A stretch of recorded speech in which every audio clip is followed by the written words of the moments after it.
do you see the Quad Cities as a prideful community that people are, in your day-to-day, are proud to say, I am a Quad citizen, I feel like I belong here? Do you sense that? I sense that even stronger today than maybe even 10 years ago. Okay. And I think it happens because people feel like they have a real influence on policies, changes in their community. Mm-hmm. Because again, we have the opportunity to have real, meaningful and impactful relationships rather than just having some sort of performative sort of relationship. Yeah. We can have real conversations with our aldermen. We can have real conversations with our mayors. We can have real conversations with Visit Quad Cities, and people get to hear those messages. In other words, there's a level of intimacy that that doesn't happen in other larger areas. Where do you find a family of communities connected by the Mississippi River and grounded by real people with real stories? Where explorers, entrepreneurs, investors, and dreamers discover a place that's world-class, hassle-free, and refreshingly genuine. QC, that's where. Coming to you from the Union Station Podcast Studio, this is QC That's Where.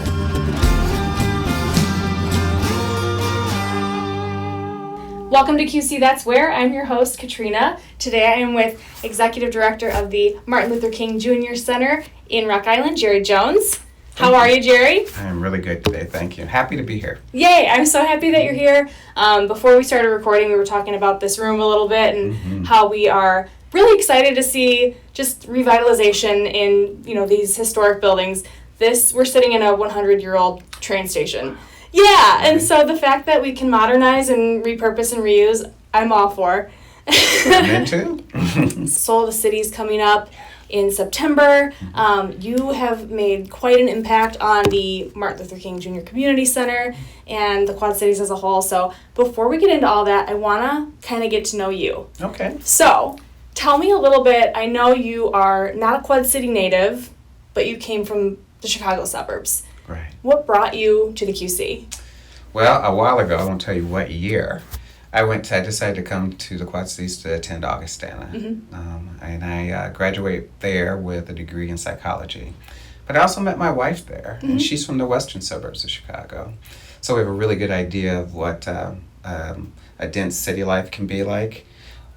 And we really preferred this balance here. There's enough here to have that big city feel, but enough, but not too large so you have that dense feel where you're just trapped in. Yeah. And the cost of living. And it is a great place to raise a family as well. So we decided to stay here after we graduated. Okay.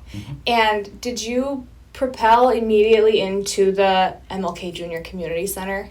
Absolutely not. Okay. All right. When I graduated, it was very difficult getting jobs out anywhere. Yeah. So, but I had a degree in psychology.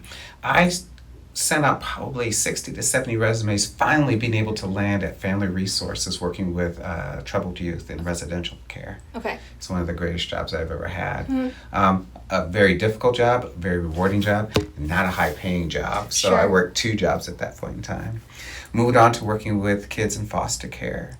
And from there went on to work with kids in crisis through Robert Young. And then finally, in 1998, became a program director at the Martin Luther King Center with after-school programming. So did you know, kind of coming out of Augie, that you wanted to help focus on youth and youth resources? That's an interesting story. Actually, when I was going to Augustana, up until my senior year, I was going to be a lawyer. In fact, I even took the LSAT, did well, but there was a community project that we did, and I went to Bethany Homes and worked with kids. Yeah. And it changed my trajectory altogether. Aside from the fact I did some research on the lifestyle of a lawyer, and it's not necessarily conducive to a healthy life. Okay. But getting real satisfaction working with kids, it spoke to my heart, so I pursued that avenue, and I haven't regretted it. What was your first impression of the Quad Cities when you came here to go to school? Like, did you know, I think I could, you had pros and cons, I'm sure, coming from big city life to a more like hassle-free community, for lack of a better term. Did you know that you'd stick around? No. Yeah. Because the first impression was corn. Oh, yes, the classic. There's been a lot more development in this area since I've come here. Yeah. And it took some time, but I began to appreciate, a less hassle-free lifestyle. Yeah. When I was in Chicago, I worked downtown, and I'll tell you what, the commute daily from downtown, even taking the train, is 2 hours one way. So that's 4 hours lost. Yeah. And that's 4 hours of life lost. And even driving, it was just incredible. So when I'm here, even now when people complain about, it's going to take me 20 minutes, I can't understand that. I just, it's too far, it's over the bridge. I can't understand that. So I really appreciate just the lack of traffic, but more importantly, the ability to build real relationships here because you're not just so confined. Yeah. Yeah. That I can totally relate to that. I came originally from the Detroit area of Michigan. My dad had a job close to Detroit. The commute was an hour, and people just do it and did it, and it was like a normal part of life. And then moving here and living here, and I have a husband and kids now, and so I see the value in a 15 to 20 or less minute commute. It's everything, and I'm so thankful for it. Absolutely. And when kids are growing up and they're calling you from the school and you can get there in 10 minutes, the convenience is amazing. And yet having so many amenities that are quite similar to a larger city, it's really perfect in a lot of ways. Yeah, I totally agree. So the center, you got involved there from start to where you're at now, becoming part of the executive director, more leadership-oriented part of the staff in your role now as executive director. What did you see in the center that made you go, okay, I want to take the responsibility of this role and I want to stick around here? So I will never forget the first day I walked in for the interview, and it was just a familiar feeling. It reminded me of so many places I've been, even in Chicagoland area. Yeah. So that familiarity struck me immediately. The opportunity to work with youth in a less restrictive environment so that we can really meet their needs holistically spoke to me deeply. To have such flexibility to be able to use the training and my imagination to really make a difference in youth lives really spoke to me. It was 1998 that I became a program director, and then 2001 the position of executive director came up. And honestly, I did not think I was ready for that, but there were so many people that were encouraging me to go for it. And I took their advice. It was a day-long interview process. It was grueling, and I didn't think I had a shot, but I came out as the director back in 2001 and haven't looked back since. What would you say are your favorite things that you've experienced along the way working, as a service member of the center? Oh my gosh. Working in our summer day camp where we get to work with over 150 kids on a daily basis in a variety of activities is something I really, really enjoy. But probably the most gratifying is when kids come back as adults to talk about their incredible experiences at the King Center and where they're at now. For instance, at our memorial service, our MC was one of the camp kids or one of the King Center kids. And he spoke eloquently about the impact that people on my team has made on his life. And now he's a board member. Full circle. Cool. The only downside now is that I see the grandchildren of the kids I used to work with. Oh no! So that ages me a bit. Reminds me of how old I am. But the other side of it is that doing this work keeps me energized. So I don't feel nearly as old as I really am. Age is nothing but a number, right? Absolutely. It's how you feel. Do you find that the King Center has such an impact on people that it's like a cycle, like you said cycle, but like a self-feeding cycle.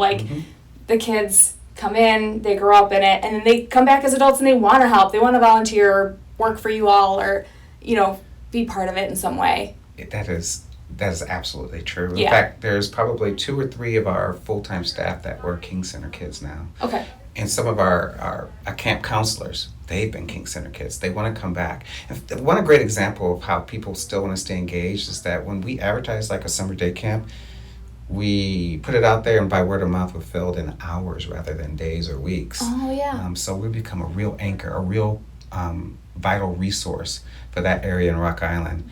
But we're beyond that now. We are a Quad Cities organization. So our programs expand beyond that, but we can still stay loyal and relevant to the community in which we're located, which is one of the most impoverished and distressed areas in all of Rock Island County, let alone Rock Island. You mentioned that it is a nonprofit, which I think people know, but also a city department. Yes. Can you explain what does that mean? I'll be really oversimplistic in the beginning and then expand. Okay, perfect. When people ask me about that, I tell them, well, that means I have 3 bosses, essentially. Okay. I answer to the city manager, I answer to my board of directors, and above that, the city council as well, providing direction. But really, this was a vision that happened in 1975, and I view it as really innovative for that time. The King Center was born out of a model cities plan, and it came from a program from Lyndon B. Johnson.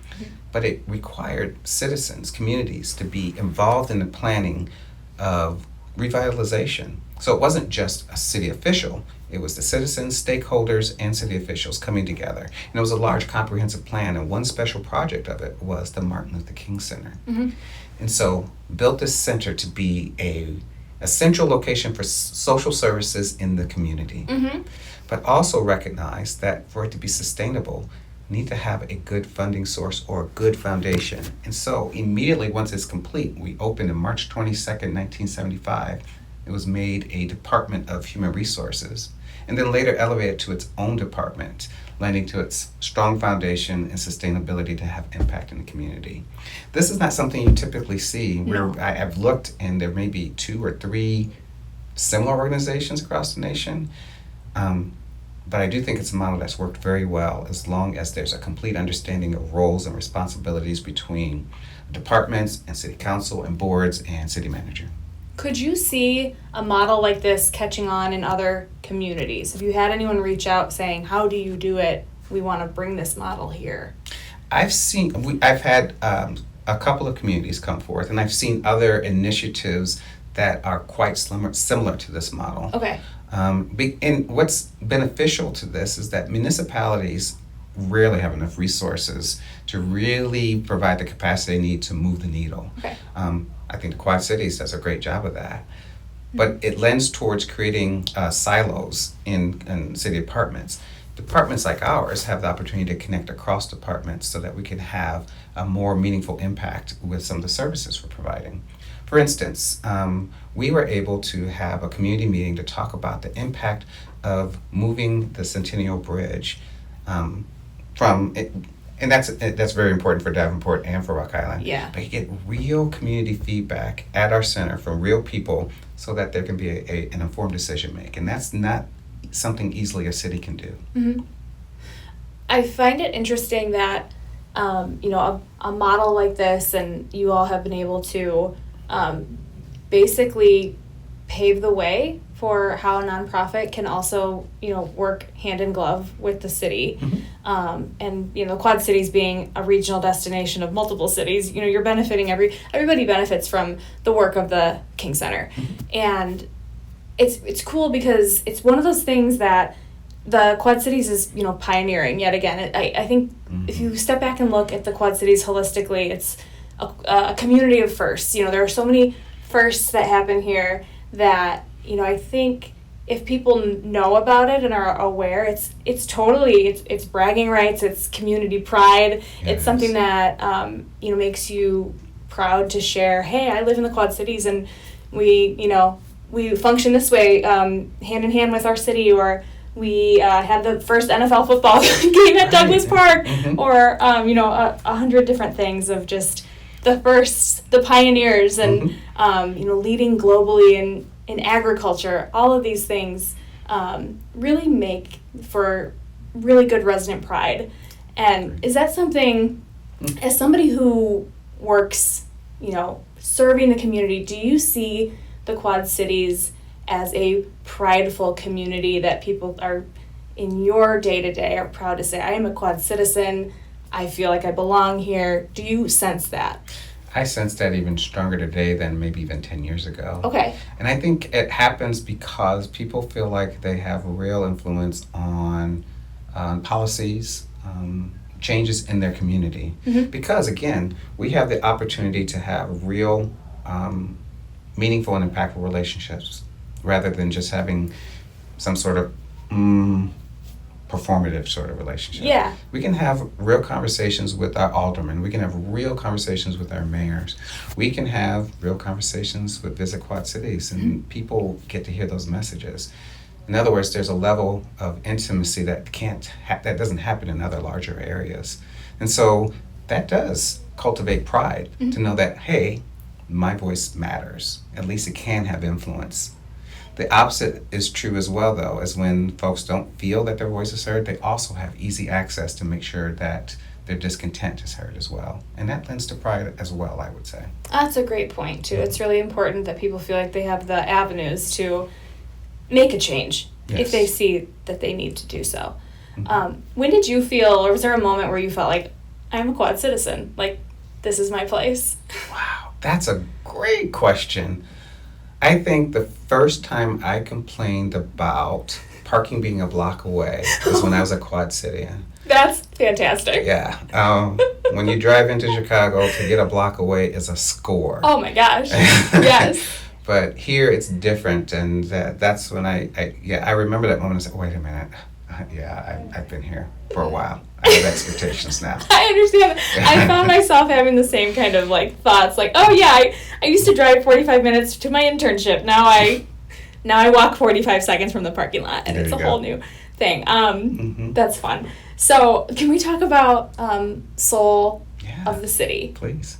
Okay, so doing a little background research, Family Fun Day is where it originated, and so is the King Center the owner of this event, or what did it tell me about, like, how it originated and what is it today? Absolutely. Family Fun Day was there before I got to the Martin Luther King Center. Okay. And it had gone through a bit of an evolution before I got there. It is meant to be an opportunity for a community to come together, to enjoy each other, to celebrate, to have a good time, to eat, to dance, to enjoy the activities. Yeah. There was even a time when it was in downtown Rock Island and had a carnival feel. They had rides and everything. But it came back to the neighborhood, and it happened at the King Center grounds, where we arranged for it to be a variety of activities, but more importantly, making sure that the community knows that they're welcome to enjoy everything. And when I say the community, not just the neighborhood, but the entire Quad Cities. Yeah. And so it always began and still begins with a parade that comes down 9th Street, starting at Francis Willard School, and we get a variety of folks involved and engaged. And we try to make sure it's hyper-local, but bring some other acts from regions so that people can enjoy that as well. Cool. Comes down 9th Street, and then it used to end at the Martin Luther King Center, and just an incredible amount of food, which is my favorite part, but other activities for the family. And every year, it is just incredibly gratifying to see how much unity you can see in the community from this event. But now it's evolved into something even bigger, because we saw Family Fun Day as quite large and a great opportunity to expand beyond that. And so we've partnered with Rock Island Parks and Rec, with the Community Caring Conference, with the Rock Island County NAACP and others, to move it to Franklin Field, which is down the street from us, but it's a large field that used to house a school, but now is a school-owned lot. It's central to the neighborhood, and it gave us the opportunity to broaden it even further, to the point that last year the event was so incredibly well received that it bolstered community pride.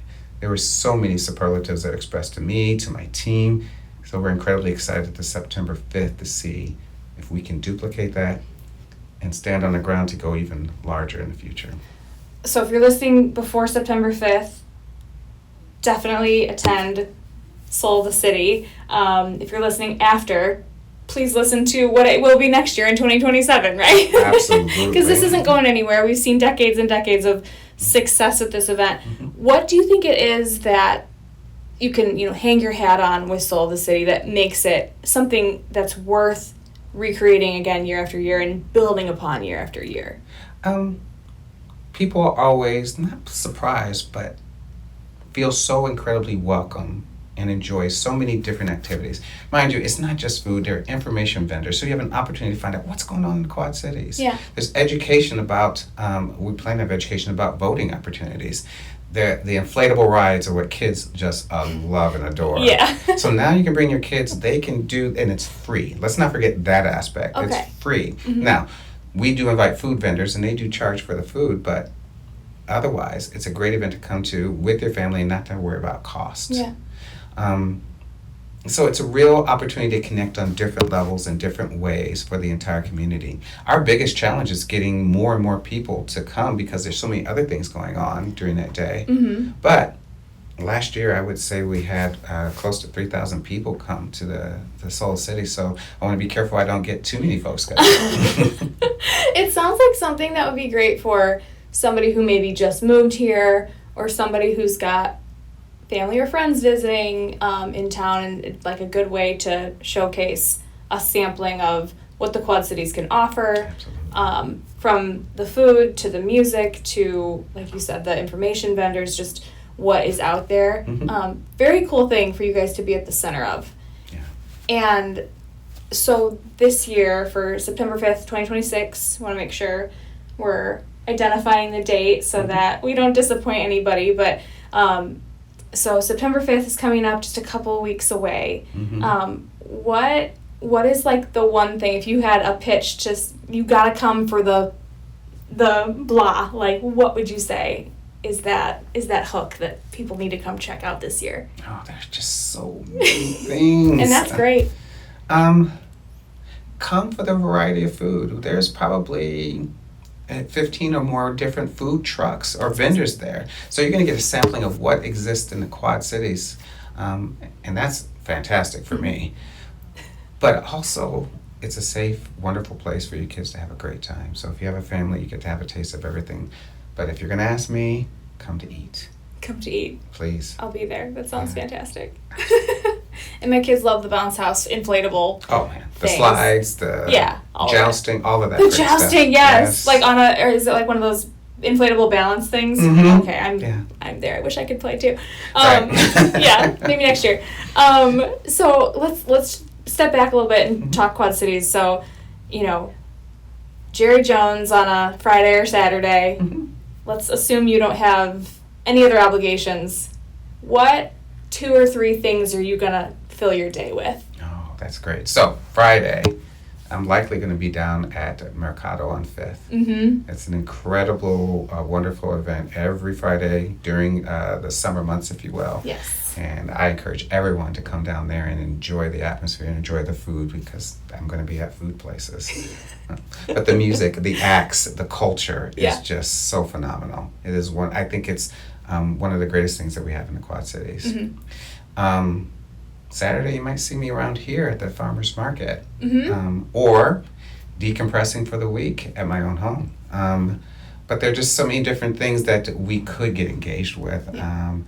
So that's what you're likely going to see, those 2 things, and then me decompressing, but also probably getting out and meeting some friends who will live in the neighborhood as well, because it's a greatly tight-knit community. That's a good point. You mentioned earlier something that at Visit Quad Cities we push in our elevator pitch, where we say the Quad Cities is world-class and hassle-free. It's small town feel with big city amenities. Yeah. And I think you really hit on that, and that's one thing that is probably the most common misconception about the Quad Cities, because people think of Midwest, Iowa, Illinois, corn is something like, okay, it's fields, it's corn, it's ag, but it is in some places, but it's also not. It's so vibrant.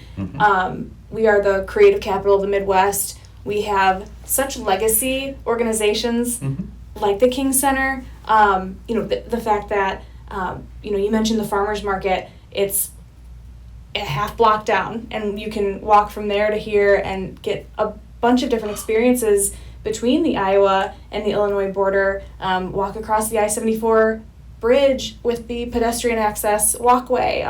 Check out the Mississippi River literally below your feet on the Oculus. There's so many things to do, and so many of those classic larger city experiences that I love to tout, and I just think people don't know enough about. Oh, yeah. And it just comes back to that resident pride and people being willing to tout it and talk about it. Absolutely. You remind me that I remember when my kids were younger, we rode the bike paths quite a bit. Mm-hmm. You could go so far on either side. And now my kids are a little bit older. We play golf, and so there is an incredible amount of golf courses that are incredibly well taken care of and affordable, and that's really nice to have because I have so many choices to be entertained and to be engaged here in the Quad Cities, and I don't have to travel an hour to do it. That's probably one of my favorite things about the Quad Cities. Bringing it back a little bit to the King Center, if someone's never set foot, maybe they live here and they've never been, or if they're from out of town, what's something you want them to know about it, whether it's something that you guys do or the feeling you want people to take away after they've visited?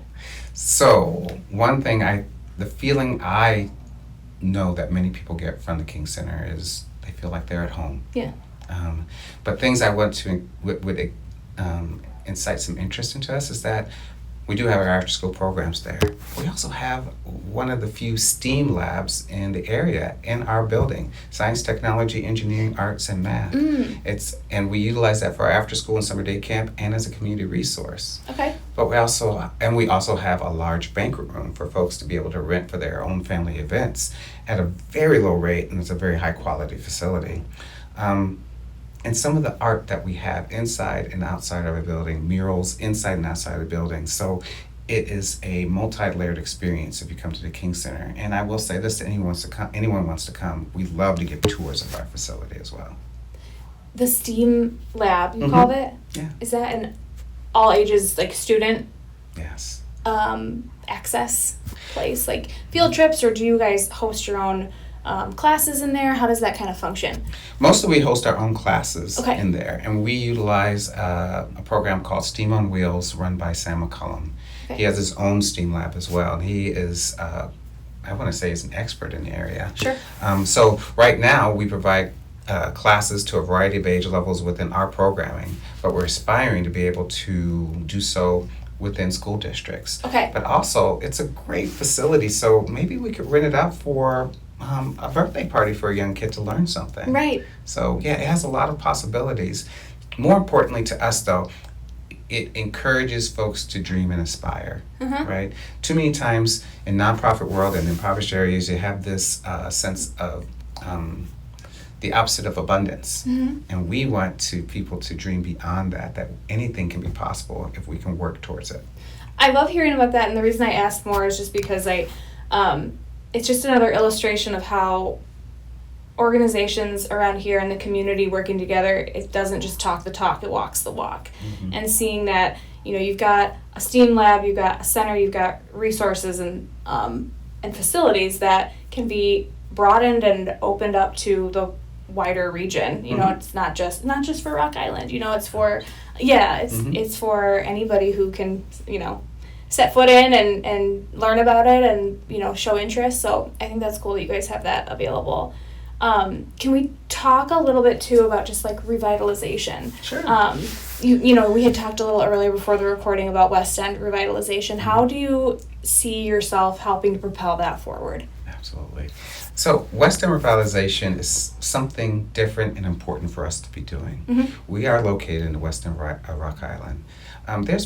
Over time, there's been some real, not great positive or great changes in Rock Island, but we're looking to see some reverse in the West End. Our team focuses on being the voice and amplifying the voice of the community on what it wants to see in the West End. And so our very origins comes from doing an assessment that was not devised by us, but rather by the citizens, implemented by the citizens. And so we know it's truly authentic to what the real needs are for our community. And we also engage them to implement a plan. So we have been engaging in work around housing. We have been engaging in work around civic engagement, which simply means getting the community involved in important issues. Like I mentioned about the bridge issue. We're working with youth so we can begin to work with them to be positive contributors in our community. And that's going to lead to opportunities for creating a pipeline of workforce development, of talent pool that exists in the West End. This is going to lead to creating neighborhoods of choice for the Rock Island community. But we also want to make sure that it's accessible to all of those that currently live and beyond that as well. So there are 5 pillars to our plan, and I invite people to come to our website, mlkcenter.org, to read the plan, but to see our pillars and to see the progress we've made. And there's some exciting things coming in the future. We're working very well with the City of Rock Island to make sure that we can leverage our resources, work together to expand our capacity and bandwidth so we can have real impact in our Rock Island community. Do these plans go in lockstep with all of the improvements we have seen from downtown? Like, is it a trickle out? Are they connected? It's not as connected as it should be, but it is running towards that. We have great relationships with Rock Island, or the downtown development with Jack Cullen. In fact, he's a neighbor of mine. We have great relationships with different organizations within the west end of Rock Island. And we're working very closely with the city to merge our plans, actually with the West End Revitalization Plan, to probably take a bit of a lead to make sure that we are working in conjunction with each other, lockstep, as you mentioned, so we can have the maximum input, the maximum impact. I've seen so many improvements in Rock Island. My family is from Rock Island. Oh, nice.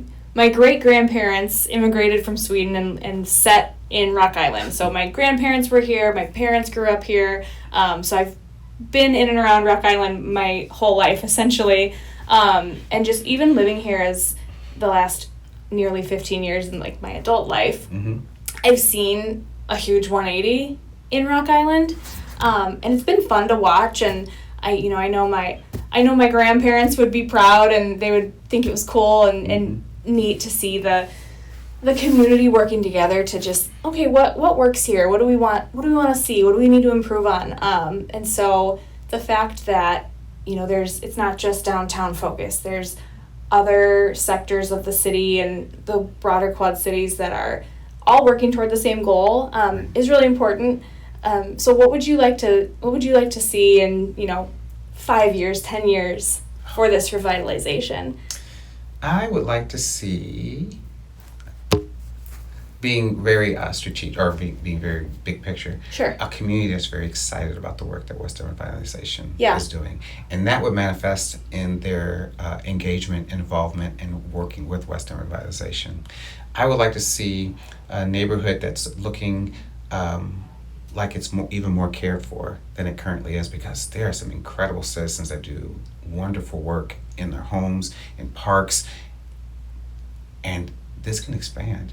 Yeah. Once we galvanize that community spirit and bring hope to it, bring the avenues that allow them to bring their skills to bear to raise this community up. And we're seeing it already. We just need more resources to do so. I'd also like to see 5 years from now, we're deeply involved in creating affordable housing that people can have pride in the west end of Rock Island. And that's something that the City of Rock Island's always wanted, to make sure we're not displacing people, but rather creating a space that everyone can have access to, grow, thrive, and continue to bring that pride to our community. And that's just the values and goals of the King Center bursting out into the entire community. Absolutely. And making sure that we are taking heed to what the entire need is, to be really human-centered with what needs to happen in the community, because it becomes really easy to be really top-down with this. We know what's good for the community. Yeah, that never works. The community lives closest to the issues, so it's closest to the answers to the challenges. Well said. On that note, I would love to have you fill in the blank. QC, that's where you can build true community. I love that. Thank you so much. September 5th, Soul of the City. Jerry, thank you so much for letting me get to know you a little bit and all the insights about the King Center. So if you haven't been, check it out. There's a lot happening. Really exciting stuff. So thank you so much. Thank you. I appreciate being here. You've been listening to QC That's Where, powered by Visit Quad Cities. The stories don't stop here. There's always more happening, more to discover, and more reasons to say, QC, that's where. Explore it all at visitquadcities.com.